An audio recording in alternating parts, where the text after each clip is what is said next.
Et si on t'avait pas dit toute la vérité sur la NASA? Je sais pas si tout le monde est au courant, mais on connaît tous la NASA pour explorer l'espace. Pourtant, ce n'était pas leur mission première. Dis-toi que dans les années 50, la NASA, elle, explorait les fins fonds de l'océan. Et quand je dis les fins fonds de l'océan, ça inclut les abysses, les projets classés top secret, bien évidemment. Et tout ça, ça allait bien au-delà de ce que la science connaissait à l'époque.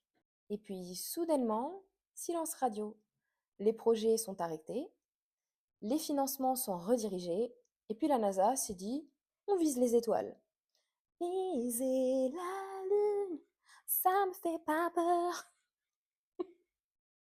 Ma question est, pourquoi un tel revirement? Parce que là, on est carrément à l'opposé du projet de base. Certains pensent qu'en fait, la NASA, pendant ses recherches, a trouvé quelque chose de si terrifiant ou si inexplicable qu'en fait, ils ont pris peur et ils se sont dit que l'espace, c'était mieux.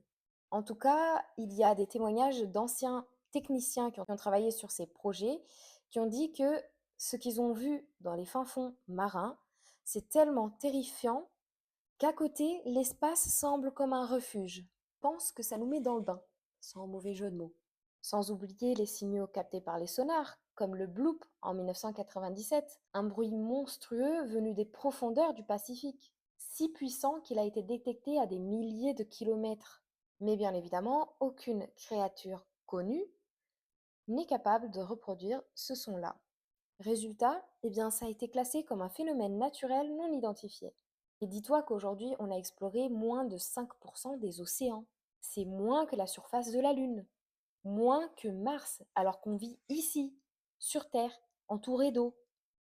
C'est quand même un peu étrange. Pourquoi avoir des milliers d'images de l'espace à des années-lumière d'ici et pourtant ne pas avoir des images des abysses alors que c'est à quelques kilomètres sous nos pieds? Et si au fond, ce revirement de situation n'était qu'une illusion parce que la NASA a eu trop peur de ce qu'elle a découvert? Ou est-ce que ce qu'ils ont trouvé sous l'eau est beaucoup trop dangereux pour être révélé? Je ne sais pas. En tout cas, ce que je sais, c'est que je suis super curieuse de savoir ce que toi t'en penses, donc n'hésite pas dans les commentaires.